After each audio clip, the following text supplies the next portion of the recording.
Marion Louis Grand-Silla, je suis la directrice et fondatrice de Curtiosan, donc cet espace pour l'art et le numérique que j'ai fondé avec mon mari, François Silla, en 2002, qui est un centre d'art numérique et qui en 2014 a ouvert le Fab Lab, premier Fab Lab au Sénégal, DEFCO à Kniep, dans le cadre de l'école des communs.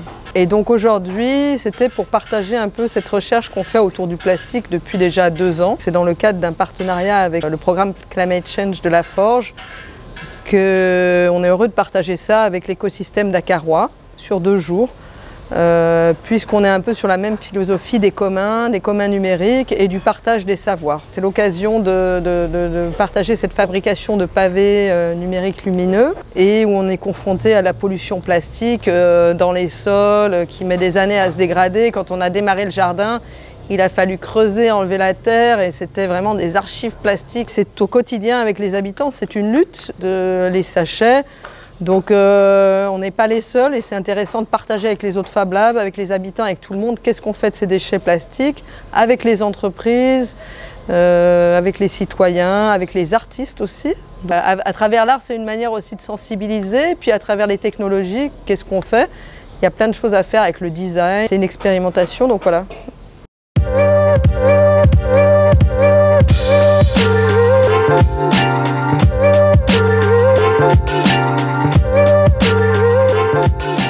Je suis Estelle Demarque, je suis en charge de la production et de la coordination chez Curtiosan et également le Fab Lab DEFCO à Kniep à Dakar. Il s'agit d'un projet de conception et réalisation de pavés en plastique recyclé qui sont également lumineux, alimentés à l'énergie solaire. Donc en fait ce sont des pavés qui sont entièrement réalisés à base de déchets plastiques tels que des bouchons. Bouchons en HDPE qui sont collectés dans la ville de Dakar.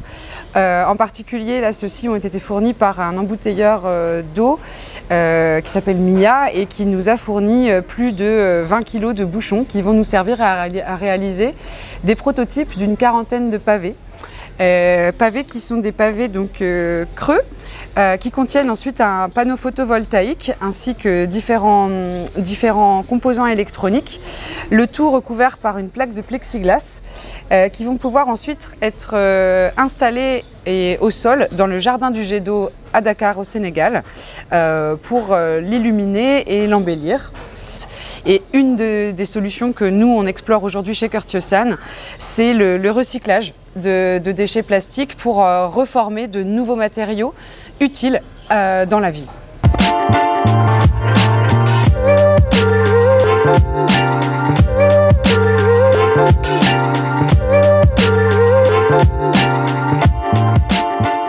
Dans la recyclage, voie transformation, parce qu'on ne recycle pas uniquement, on le transforme en nouveau objet. Et il y a plusieurs étapes. Donc la première consiste à la collecte. La collecte de bouchons, hein, comme ceux-là, c'est des bouchons. Tous les bouchons s'apprêtent à être transformés dans d'autres choses. Donc on prend les bouchons et on les broie dans une broyeuse et on obtient ce genre de granulat. Et ça, c'est important pour avoir cette matière première pour pouvoir les transformer après. Parce que si on prenait des bouchons tout entiers, on enfermerait forcément de l'air et c'est ça qu'on ne veut pas. Donc on broie tout ça. Après, il y a plusieurs techniques de transformation. Donc celle qu'on utilise ici, c'est la compression. C'est-à-dire qu'on a un moule, et on met le broyat dans un moule, on le met dans le four pendant un certain temps. Le plastique, il va se ramollir, il ne va pas vraiment devenir liquide, mais il va se ramollir. Et on peut le mettre dans une autre forme. Donc là, on travaille avec un moule et un contre-moule, ce qui fait qu'on obtient à la sortie un pavé comme ça, qui n'est pas sans défaut parce que ici il y a trop de plastique, ça s'appelle flush. Donc ça sera coupé avec un couteau, hein, tout simplement. Dans les plastiques, on a toujours des additifs, ce qui veut dire que tous les plastiques, même si c'est tous de polyéthylène par exemple, ne se comportent pas forcément de la même façon. Donc il faut à chaque changement de matière première, il faut qu'on refasse une petite étape de recherche, de savoir entre le poids et le temps de cuisson, qu'est-ce qui est la meilleure, qu'est-ce qui sont les meilleures valeurs.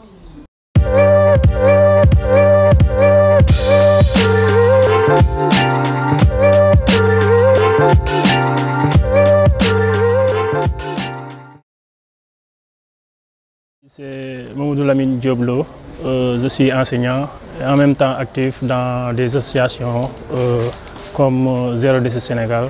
Je me nomme Adjouman Ndiong, je suis chargé de programme au niveau de l'ONG OV Environnement. Je suis un spécialiste des déchets, notamment les déchets équipements électroniques. Mais je travaille plus précisément sur les déchets plastiques, ça m'intéresse beaucoup. Comme militant de l'environnement, on a toujours vu donc, les sachets plastiques, les bouteilles en plastique, tout ce qui est en plastique comme un problème. Et aujourd'hui, partant d'un problème, donc Kër Thiossane nous propose une activité pour partir du problème et proposer une solution.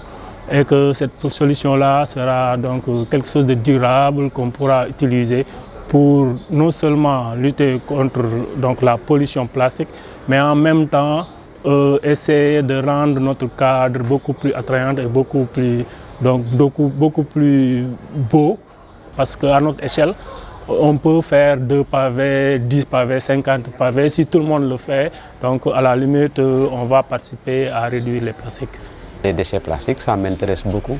C'est pourquoi aujourd'hui je suis là à l'atelier pour voir, pour renforcer mes compétences et échanger avec les autres membres. Au devant et donc à l'arrière de chaque ville, il y a des déchets et parmi ces déchets, on rend compte que les déchets plastiques sont les déchets les plus récurrents donc, au niveau de l'environnement. Et que donc, si on participait, si les gouvernants, les acteurs du développement, tous les mouvements associatifs, si tout le monde s'y mettait avec l'aide des masses de la population et qu'on puisse vulgariser cette technique qui ne demande pas donc, trop de moyens, avec l'appui public communautaire, avec l'appui des mairies. Et donc je pense que des associations peuvent se former et on les forme qu'ils puissent fabriquer ces pavés. Donc, qui sont des pavés qui vont participer dans le développement durable, des pavés qui vont lutter contre l'ensablement, des pavés qui vont être écologiques et donc qui participent à la réduction de la pollution, à la réduction des déchets au Sénégal et qui va rendre notre pays beaucoup plus attrayant pour qu'on puisse demeurer le pays, comme on a l'habitude de le dire, le pays de la Teranga. Oui, écoutez, le plastique, on le fabrique à partir du pétrole. Vous savez, il y a des substances extrêmement dangereuses qui sont dans le plastique et n'est pas très bien géré au Sénégal. Maintenant, si on a la possibilité de prolonger la vie de ce plastique-là, en faisant des pavés ou en faisant d'autres choses, en le valorisant. Donc moi je pense que c'est très intéressant, donc il faut le faire. Et aller même jusque dans les établissements scolaires, avec les plus jeunes, pour leur montrer que ce péril plastique existe et il faudra qu'on y trouve des alternatives pour mieux les gérer. Je me réjouis d'avoir participé à cette activité qui est bénéfique à plusieurs égards. Le pavé que je tiens en main du début de la conception jusqu'à la fin, donc avec l'appui des formateurs qui sont là et des animateurs, on a eu à le faire de nos propres mains. Et cela aussi participe à renforcer donc, notre militantisme dans le côté de l'environnement. Et se dire que ce n'est pas seulement le fait de sensibiliser, le fait de dire que ce n'est pas bon, il y a aussi des solutions alternatives qu'on peut proposer et parmi ces solutions alternatives, il y a ces pavés en plastique qu'on peut fabriquer et que Donc ce n'est pas quelque chose de diable. En moins de 30 minutes, on peut le faire. Et ce n'est pas la matière qui n'existe pas. Il n'y aura pas de manque parce que partout où on va, on peut retrouver les plastiques avec quelques moyens du bord, donc un four, et quelques matériels. On pourra donc continuer à fabriquer cela. Et que donc aujourd'hui, je sors d'ici renforcé que dès que j'arriverai à la maison ou bien dès que je vais voir mes camarades pour leur montrer que c'est bien possible. Il y a donc une structure qui a une technologie et qui ne... Parce que la plupart des gens qui ont ces genres de technologies innovantes, ils vont demander des sessions de formation payantes. Donc, ce qui donc décourage la jeunesse ou bien les mouvements associatifs qui n'ont pas assez de moyens.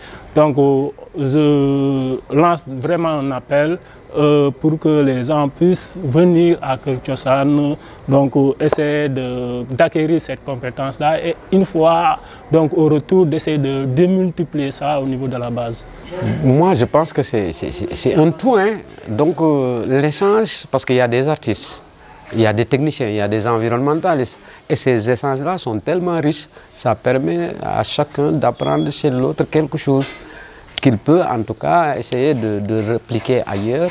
Et je pense que c'est très intéressant. Moi, je trouve ça très intéressant parce que c'est comme une approche intégrée du développement.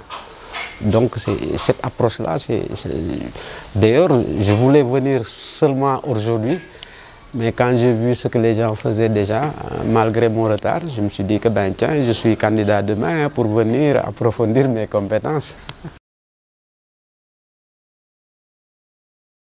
Si la population était consciente que ça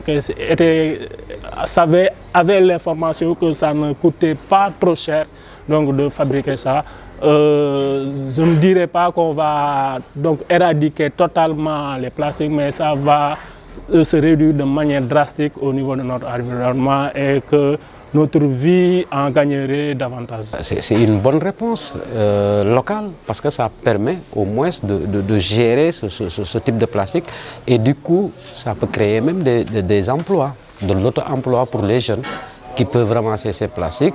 S'ils connaissent le processus pour en faire des pavés, ils peuvent faire des pavés et le revendre à l'État ou à des gens, à des particuliers. On avait pensé donc à cette forme de recyclage plastique, mais on ne savait pas que c'était aussi simple que ça. Oui, j'ai commencé depuis 2004, je suis un des précurseurs donc, sur les e-déchets. Donc j'ai fait de la recherche-action participative avec les e-déchets. Je travaille avec certaines entreprises de la plaque et l'administration même. Donc j'enlève les déchets obsolètes, des déchets informatiques, les déchets équipements électroniques. Je fais le démantèlement propre dans un atelier de 700 mètres carrés où je valorise certaines fractions, mais également vendre. Et du coup, j'ai créé plus de 20 emplois avec ce truc-là. Donc c'est des CDI aujourd'hui, donc ça m'intéresse beaucoup.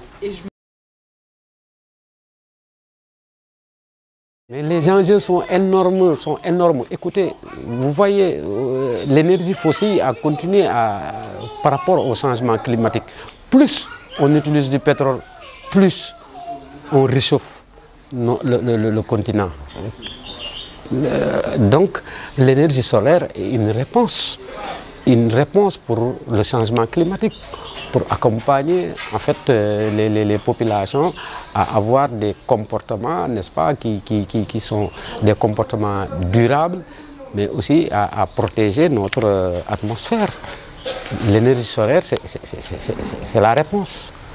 L'énergie, en tout cas les énergies propres, hein, qu'ils soient éoliennes, géothermiques, qu'ils soient solaires ou pas. En tout cas, ce sont ces énergies-là aujourd'hui qu'on doit promouvoir pour pouvoir lutter contre les changements climatiques. Et ça, moi je suis pour et je travaillerai de tout mon effort, n'est-ce pas, pour qu'on arrive partout à utiliser ces formes d'énergie-là, ne serait-ce que pour les générations futures.